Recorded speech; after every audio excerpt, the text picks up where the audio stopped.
Во тек е изградбата на гасоводни делници во Република Македонија. Со затворањето на клериншкиот долг се овозможи изградба на делницата Клечовце-Штип во должина од 61 километар. Овој проект е веќе реализиран. Комплетирани се над 60% од градежните работи на потегот Штип-Неготино во должина од 36 километри. Се изведуваат делниците Неготино-Прилеп-Битола 92 километри и Скопје-Тетово-Гостивар во должина од 76 километри. Надлежните велат дека со подобрување на временските услови ќе се интензивираат и работите на терен. Изградбата на магистралниот гасовод е предвидена да трае 3 години, што значи крајот на 2019 треба да видиме во Битола.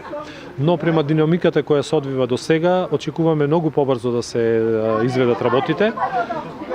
Тоа значи дека некаде септември или октомври наредната година веќе Прилеп ќе биде во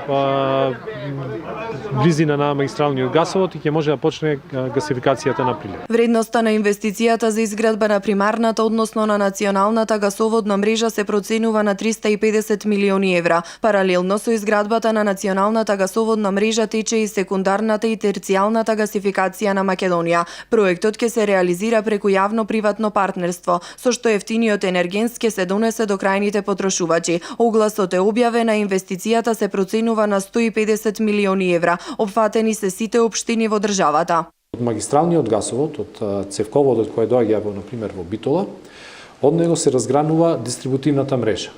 Таа мрежа овозможува да гасот од директно од главниот гасовод стигне до секое домаќинство.